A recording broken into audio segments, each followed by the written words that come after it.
Welcome to Bed Crime Stories Podcast. I'm your host, T. To all my bed crimers, a happy Sunday. To anyone new here, a warm welcome. Let me just ask that after listening to or watching the video, if you find you enjoyed it or learned something, do me a favor, smash the like button. It's a free way you can help me. Now, let's get started. Tulane University of Idaho students Xana Coronado, Ethan Chapin, Madison Mogan, and Kaylee Gonzalez have only been gone for about 4+ months as their families and friends continue grieve and process their losses and the horror of it all. The suspect in the case, Bryan Kohberger, sits in an isolated jail cell awaiting his preliminary hearing in June. Reports out of the jail say he remains confident that he'll be exonerated. Is that the narcissist in him talking? Perhaps Kohberger's feeling his oats because of all the love letters he's supposedly receiving from admirers.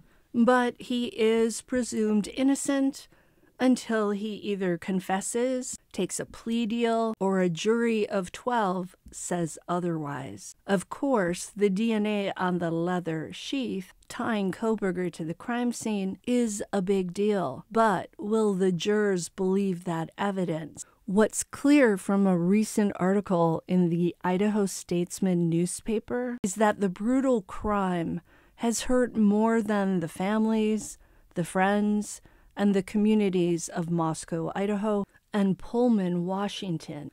The article states that many living in Monroe County, Pennsylvania, are feeling a sense of shame as a result of what went down on November 13th of 2022 at 1122 King Road. In a recent article, the Statesman describes this scene.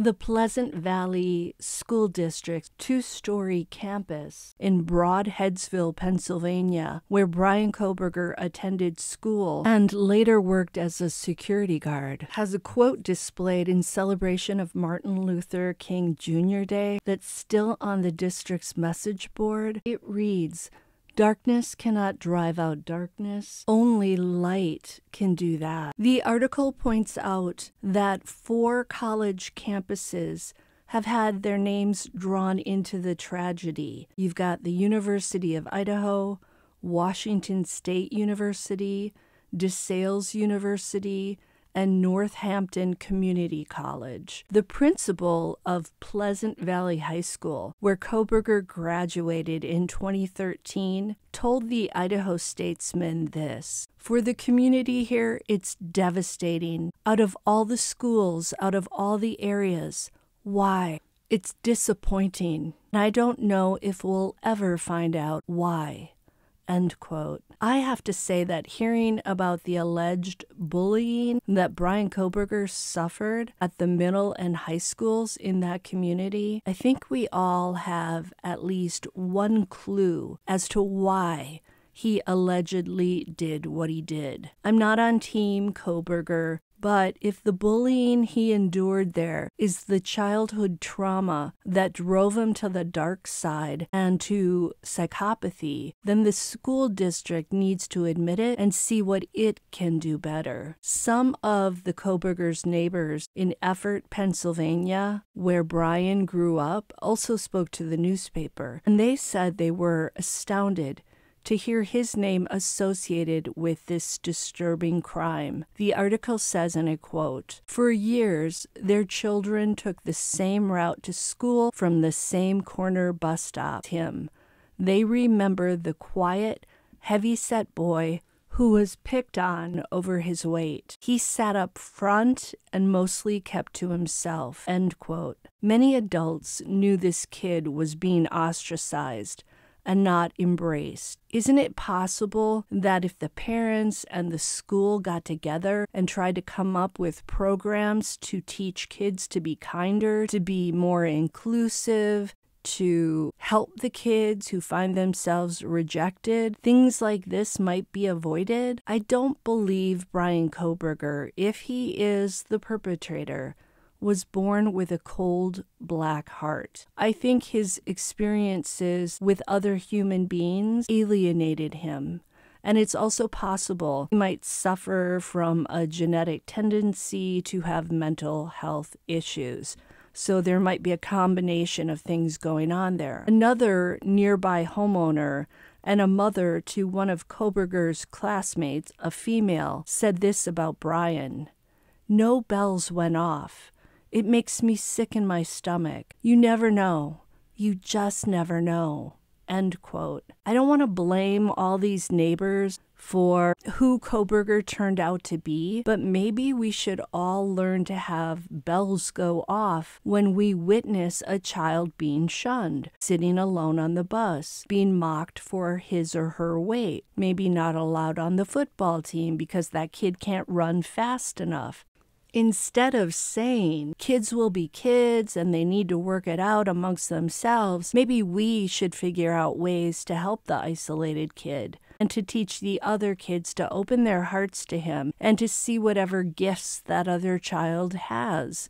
But enough of my land of wishes. Let's get back to the reality. It turns out his hometown has a serious drug abuse problem. The article said the region has one of the highest rates of OD deaths in one of the worst hit states in the U.S.'s opioid epidemic.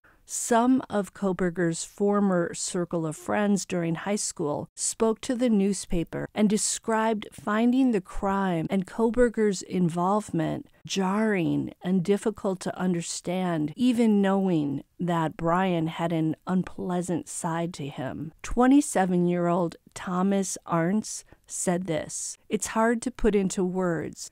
It was the initial shock of hearing what he had been accused of. My first thought was, where's he now? Are my parents safe? Because you couldn't process it all at once." End quote. Arntz remembered Kohberger as being similar to himself when they met in their early teens. He said they were both awkward and fairly reserved. Arntz explained that during hangouts after school and on the weekends, he and Bryan bonded over video games and wandering the wooded neighborhood. He said he came to appreciate Kohberger's sense of humor, wit, and ability to observe. But Thomas Arntz hasn't spoken to Bryan in about 8 years, and that's because he cut ties with him when his personality grew increasingly grating and mean. Arntz described Kohberger playing mind games with him, and he shared an example. He said there was a day when he was upset because his aunt had just died, and he made it clear to Bryan that he wasn't in the mood, but Bryan refused to relent with what Arntz called psychological mistreatment. Arntz said, and I quote,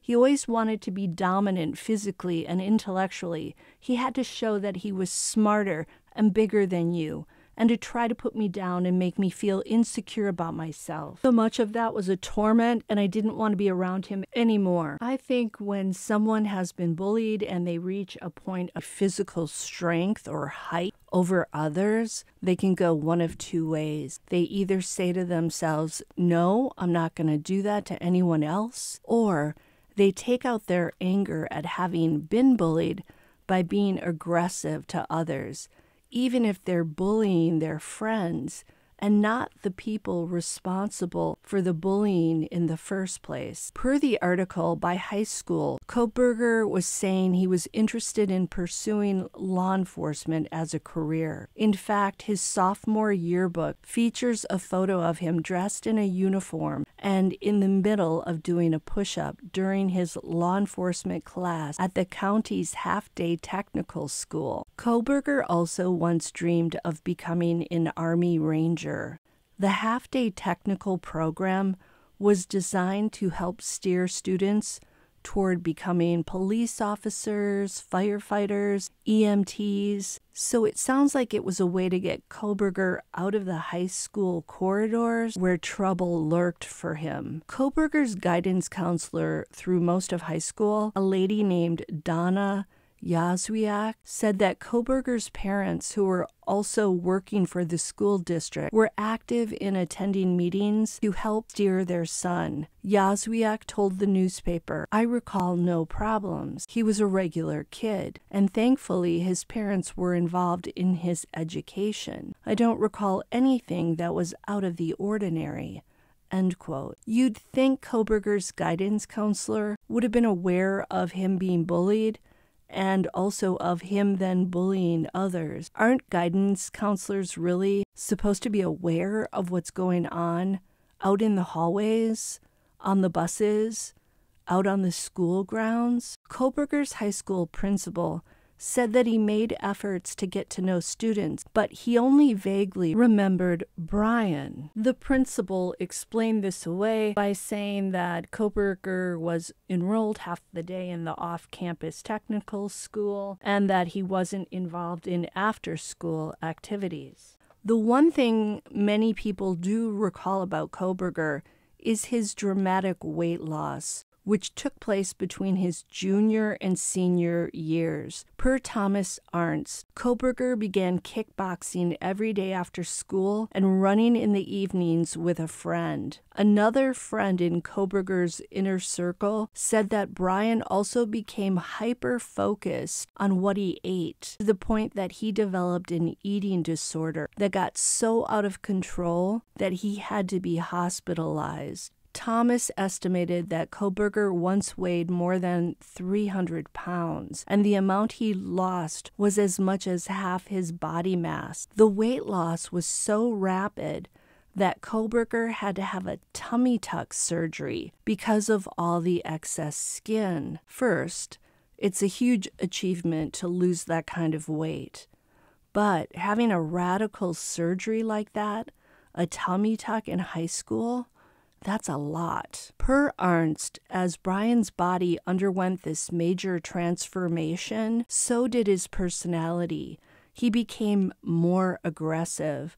Arntz said this, and I quote, "It almost seemed to me he had a desire to be the alpha. For no reason, he'd try to grab me and put me in headlocks when I didn't want to. He tried to portray it as just boys being boys, but that's not the way I ever took it." Years later, after Arntz enlisted in the U.S. Army and was deployed overseas, Kohberger sent him a Facebook message offering his congratulations. In the message, Kohberger apologized for how he'd treated Arntz when they were younger, but Arntz didn't respond. In his junior year, Kohberger switched from focusing on law enforcement to learning about heating, ventilation, and air conditioning. That was the type of work his father, Michael, did as a maintenance person for the school district. In his senior year, Kohberger transitioned out of the half-day technical school and earned his high school diploma through the school's online program. It sounds like Kohberger's drug addiction occurred toward the end of his high school years and then continued past them. Per his former friends, Kohberger went from smoking pot to a full-blown addiction to heroin. Tanya Carmela Beers, who was a technical school administrator when Kohberger was there, oversaw student discipline and mental health. She remembered Kohberger, and she acknowledged that her interactions with him would have fallen within that scope. However, she declined to answer further questions about him, citing protection of such information under the Federal Family Educational Rights and Privacy Act. But she spoke generally about the circumstances that could force a student to change their focus within the program. Here's what she told the Idaho Statesman, and I quote, "Sometimes, depending on the disciplinary offense and any issues surrounding it, it may not be the student's choice to be removed from a program, particularly a program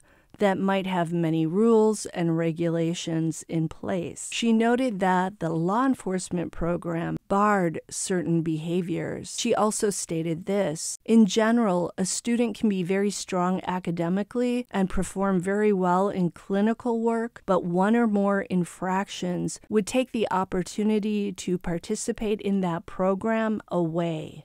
End quote. 29-year-old Casey Arntz, Thomas's older sister, was also among Kohberger's circle of friends. Casey said that as an upperclassman, Kohberger began spending time with another group of high school kids with whom she and her friends didn't really get along. Casey said, and I quote, "Honestly, I feel he was looking for validation, and that's why he fell into that crowd.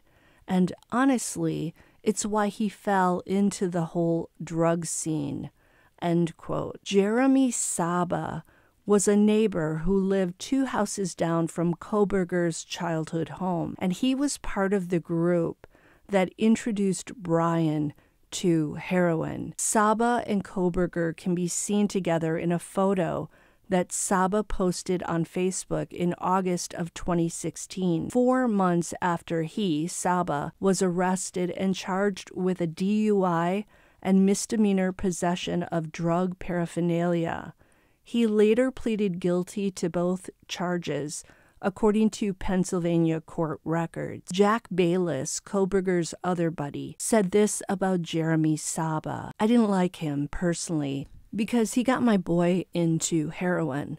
I think drugs goofed him pretty bad. He was having a time. He'd tell me, 'I'm clean now, I'm totally clean now,' and he'd have bleeding track marks on his arms." Saba was arrested again in September of 2018 for misdemeanor possession of a controlled substance. He pleaded guilty and received a year of probation. In March of 2021, he died at the age of 27 of an accidental OD. Another of Kohberger's high school friends, a girl named Ashley Flugel, also faced drug charges after high school, including a felony count of intent to distribute a controlled substance. In May of 2018, she also died of an accidental OD. My God, talk about trauma and nightmares. That's a lot to deal with. No wonder Bryan Kohberger has issues. I'm not saying that to give him a free pass or to justify what he did. No, but it makes it more understandable why Bryan Kohberger's father, Michael, asked some of his son's new neighbors in Pullman, Washington, to befriend him. Kohberger's parents must have been walking on eggshells for years. Their greatest worry was likely that he would relapse. It probably never crossed their minds that he would go on to allegedly harm 4 human beings in such a horrific manner. Casey Arntz also told the Statesman that Kohberger frequently invited her to smoke pot with him, and in March of 2013, Kohberger let her know that he finished his online school requirements early and was looking forward to college in August. Per Casey, about 2 months later, Bryan contacted her to ask for a ride after he said his car had broken down. She agreed. Weeks later, she found out that Bryan's errand that day had been to buy heroin and needles. Casey told the Statesman that when she learned about this, she was freaking out and not happy that she'd had drugs in her car and not known about it at the time. She sent Bryan a message that May, scolding him for putting her in that situation, and Kohberger wrote back with 3 words: "I'm in rehab." 3 weeks later, he offered her an apology, which she rebuffed. Shortly after high school, in January of 2014, Kohberger reached out once again to Casey to ask how college was going. She told him she was stressed out over school projects, and he wrote back to her and said this: Be proud you're making something of yourself. I'm not. Ha ha." End quote. He told her that he'd withdrawn from college because he had to go to rehab and added, "Life after was dull." End quote. I'm guessing he's saying life after heroin was dull? I'm not sure. The Idaho Statesman reporter then visited a local bar at Lynn's Motel in Effort, Pennsylvania, near the Kohberger family home. Next door to the bar is a pizzeria, and a guy named Rich Pasqua, who attended the same high school as Kohberger but was a few years older, told Fox News and the New York Times last month that Kohberger worked at the pizzeria in 2013 and 2014 when it was called New York Pizza Girl. 31-year-old Pasqua now works at a drug rehab clinic in the area, and he said that he and Kohberger used to do heroin together. Pasqua also stated this about Bryan. He didn't have many friends, so he would do anything to fit in. He was a big heroin addict, and so was I. I work in treatment and everything, but back then I was using, and so that's how I know for a fact he was using. I got high with him a couple of times." End quote.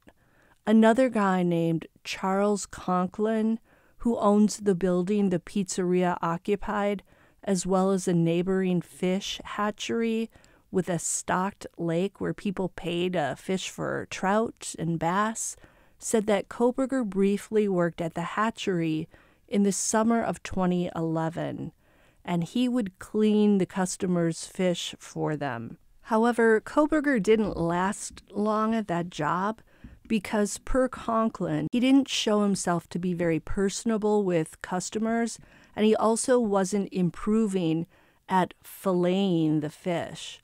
Conklin eventually let Kohberger go. Conklin said this, "You've got to do a good job on your cuts. You have to be friendly to people. At least try to make some eye contact. It just wasn't his thing." End quote. There's some irony in that statement about the cuts and the filleting of the fish. The Statesman article also said this. Within an hour of Kohberger's arrest in December, Conklin said he got a call from a former longtime employee who reminded him of the high school kid they fired more than a decade ago. The revelation floored him. He said, and I quote, "There aren't words to describe how disturbing it was. We're a small area, small community, so for things like that to happen, shocking, totally shocking. I know this is shocking for anyone, and for him to be from this area and actually worked here, it's almost unbelievable." End quote.